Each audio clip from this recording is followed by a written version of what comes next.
Selamat siang pemirsa, Berita Nusantara kembali menyapa Anda pada hari ini. Sejumlah berita aktual akan kami sajikan untuk Anda. Bersama saya, Haifatun Nisa, inilah Berita Nusantara selengkapnya.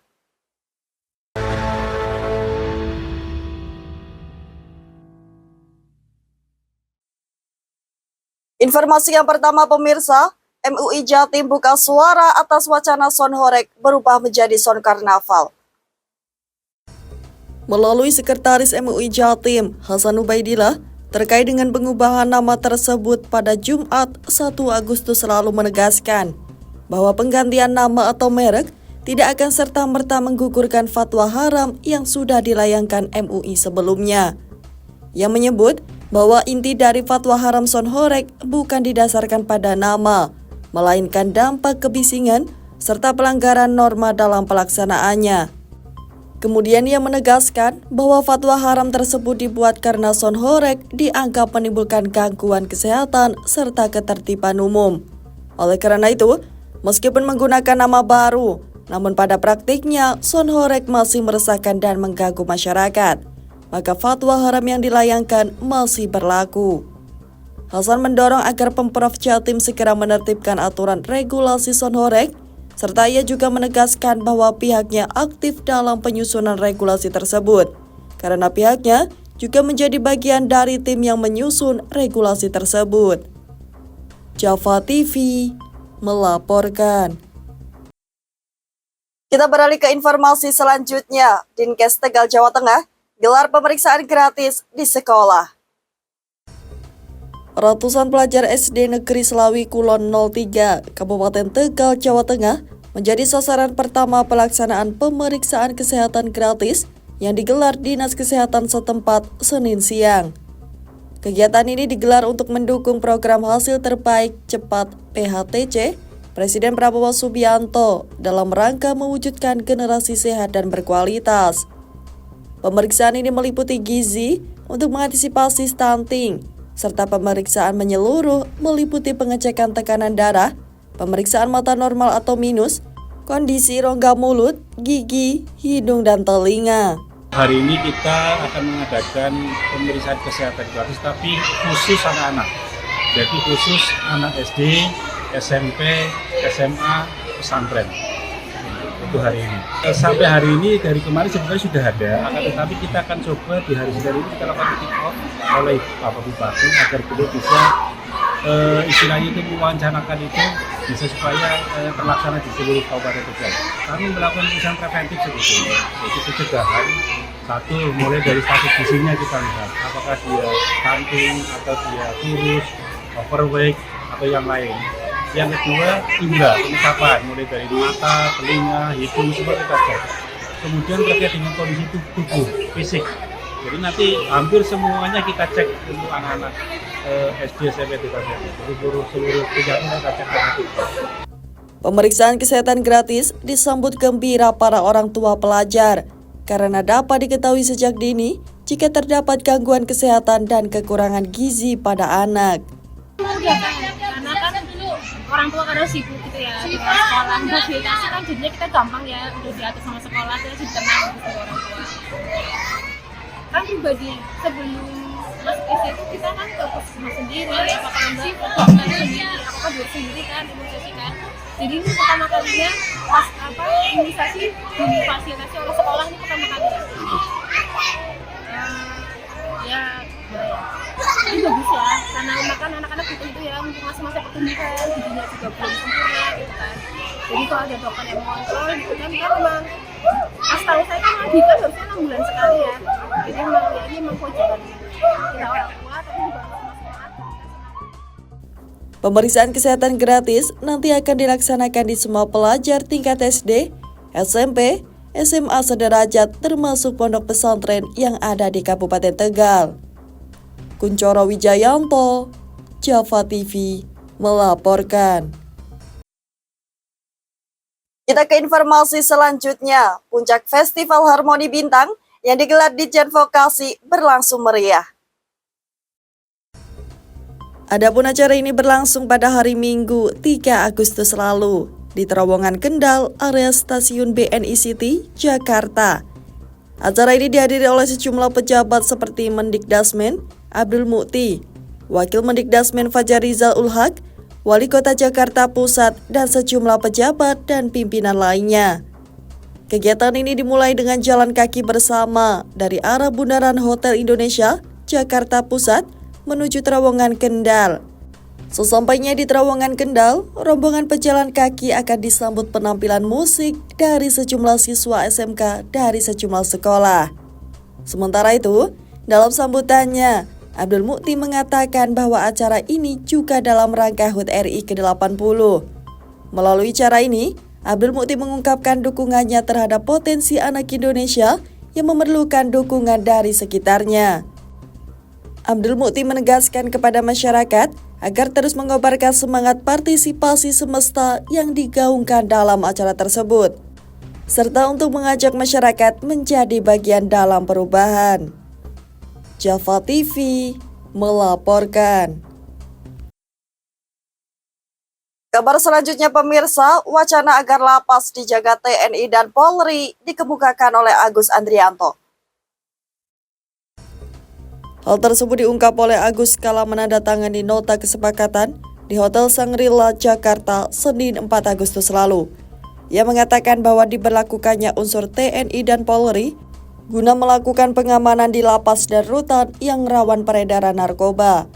Selain itu, Agus juga berharap agar kerjasama Kementerian IMIPAS dengan kepolisian tidak berhenti di nota kesepahaman, namun terus mengembangkan kolaborasi.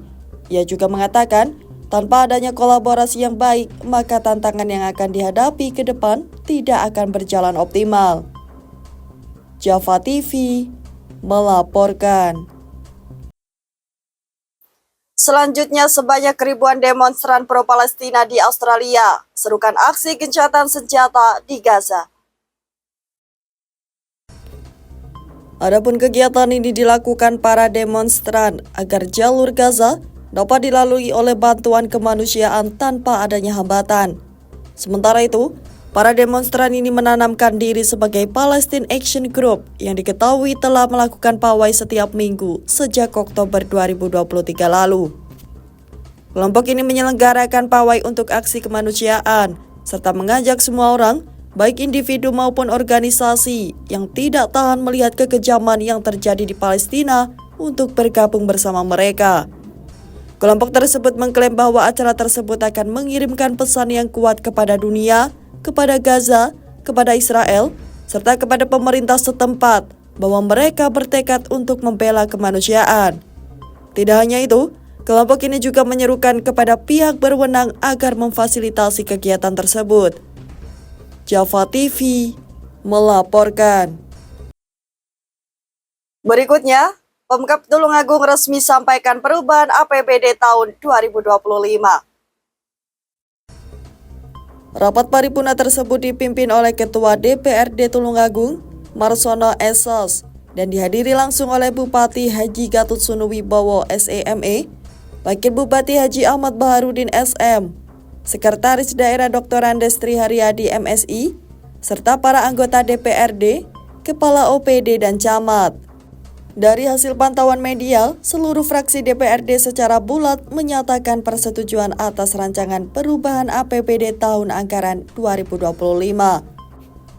Bupati Gatut Sunu dalam sambutannya mengucapkan terima kasih atas kerjasama DPRD dan menegaskan bahwa penyusunan anggaran telah dilakukan dengan prinsip akuntabilitas dan kehati-hatian. Kabupaten Tulungagung terhadap Rancangan Peraturan Daerah Kabupaten Tulungagung tentang perubahan anggaran pendapatan dan belanja daerah tahun anggaran 2025 akan menyelesaikan perubahan dan koreksi atas rancangan peraturan daerah tentang perubahan APBD tahun anggaran 2025 selaras dengan penyesuaian dan perubahan sebagaimana tertuang pada catatan dalam lampiran berita acara ini paling lambat. Ebin Sunaryo AMD ke Wakil Ketua Dewan Perwakilan Daerah Kabupaten Tulungagung, Sabar. Adapun berikut rincian perubahan APBD 2025 yang disampaikan Bupati. Pendapatan daerah semula 2,88 triliun rupiah berkurang 10,9 miliar rupiah, sehingga menjadi 2,87 triliun rupiah. Belanja daerah semula 3 triliun rupiah bertambah 160 miliar rupiah, sehingga menjadi 3,2 triliun rupiah. Dengan defisit 336 miliar yang ditutup dari pembiayaan neto. Garing 21.04/2025, tanggal 4 Agustus 2025. Rancangan Peraturan Daerah Kabupaten Tulungagung tentang 54.486.763 rupiah 74 sen. 10.377.923 rupiah 21 sen. B. Pengeluaran pembiayaan 1. Sebelum perubahan 0 rupiah. 2. Bertambah 0 rupiah. Jumlah perubahan 336 miliar 110 juta. Bupati menyebut belanja akan difokuskan untuk program prioritas seperti pengentasan kemiskinan, pelayanan kesehatan dan pendidikan, serta pemberdayaan ekonomi rakyat, pertanian, perikanan, dan sektor sosial budaya. Untuk rancangan KUA PPAS 2026, Bupati Gatot Sunu menyampaikan proyeksi pendapatan daerah 2,8 triliun rupiah dan belanja 3 triliun rupiah lebih, dengan defisit 150 miliar rupiah yang akan ditutup melalui pembiayaan neto. Rapat paripurna ditutup dengan persetujuan seluruh anggota DPRD terhadap dokumen perubahan APBD 2025 dan KUA PPAS 2026. Bupati Gatot Sunu berharap sinergi antara eksekutif dan legislatif terus terjaga demi terwujudnya pemerintah yang amanah dan masyarakat Tulungagung yang sejahtera, maju dan berakhlak. Andi Setiawan, Java TV, melaporkan. Selanjutnya, pemerintah Indonesia terus berkomitmen dalam membantu rakyat Palestina. Hal tersebut disampaikan oleh Menteri Luar Negeri Sugiono kala ia berorasi di aksi akbar Bersatu Padu Selamatkan Gaza di Monas, Jakarta Pusat, Minggu 3 Agustus lalu. Dalam orasinya, Sugiono mengatakan bahwa Indonesia telah mengirimkan berbagai jenis bantuan ke Palestina. Anggota Partai Gerindra tersebut juga mengatakan bahwa kepedulian Indonesia terhadap Palestina didasari oleh rasa kemanusiaan. Sugiono juga menegaskan bahwa Indonesia selalu memperjuangkan kemerdekaan Palestina. Serta dalam orasinya, Sugiono menyampaikan bahwa baik Palestina maupun Indonesia memiliki hubungan batin yang dalam. Sugiono menyebut bahwa Presiden Prabowo Subianto berkomitmen dalam mendukung kemerdekaan Palestina. Ia mengatakan bahwa Presiden Prabowo menyatakan dukungan terhadap Palestina di berbagai forum internasional. Di akhir ia menegaskan bahwa Indonesia menentang segala bentuk penjajahan, sehingga Indonesia berkomitmen agar rakyat Palestina mendapatkan kemerdekaan. Sebelumnya Indonesia telah mengirim berbagai bantuan ke Palestina. Bantuan tersebut antara lain beras 51,5 ton, penjernih air minum, alat medis, obat-obatan, hingga bahan makanan. Java TV melaporkan. Berikutnya pemirsa, melalui Mensesnek, Indonesia buka suara atas maraknya fenomena pengibaran bendera One Piece. Hal tersebut ia sampaikan di Kompleks Parlemen pada Senin 4 Agustus lalu. Prasetyo meminta agar pengibaran bendera One Piece tidak mengganggu kesakralan bendera merah putih. Ia juga mengajak agar semua bersatu padu serta optimis sebagai anak bangsa. Ia menegaskan bahwa pemerintah tidak mempersoalkan kreativitas masyarakat lewat pengibaran bendera One Piece. Ia juga berpendapat bahwa hal tersebut merupakan bagian dari kreativitas dan kebebasan berekspresi. Prasetyo juga mengingatkan bahwa pengibaran bendera One Piece akan menjadi masalah apabila digunakan untuk melarang pengibaran bendera merah putih. Di akhir Prasetyo mengatakan bahwa pemerintah meminta maaf apabila kondisi bangsa saat ini belum sesuai dengan harapan. Namun ia mengaku bahwa saat ini pemerintah terus mengupayakan segala cara dalam mewujudkan cita-cita proklamator. Java TV melaporkan. Informasi selanjutnya, sejumlah orang tua di SMP Negeri 8 Kupang mendesak agar hasil lab siswa keracunan MBG diungkap ke publik. Desakan tersebut dibenarkan oleh Ketua Komite SMP Negeri 8 Kupang, Ilham, dalam keterangannya pada Senin 4 Agustus lalu. Ilham mengatakan bahwa banyak orang tua siswa meminta agar sampel pemeriksaan makanan dibuka guna mengetahui penyebab pasti keracunan tersebut. Ilham juga mengatakan bahwa para orang tua meminta agar hasil pemeriksaan atas sampel makanan yang dilakukan disampaikan juga kepada orang tua siswa melalui pihak sekolah. Tidak hanya itu, Ilham juga mengungkapkan bahwa ada sejumlah orang tua yang khawatir anaknya menyantap MBG, bahwa ada yang melarang anaknya mengkonsumsi MBG. Sementara itu, Kepala Sekolah SMP Negeri Kupang, Maria Teresia Roslin Lana, mengaku pihaknya belum mendapatkan layanan dari MBG usai kasus keracunan yang melanda siswanya. Ia juga menambahkan bahwa orang tua dari sebagian besar siswa meminta agar SPPG bertanggung jawab atas keracunan yang menimpa siswa sekolah tersebut. Java TV melaporkan. Informasi terakhir pemirsa, Kepala Bapana mengungkap bahwa skema penghapusan klasifikasi beras membutuhkan waktu.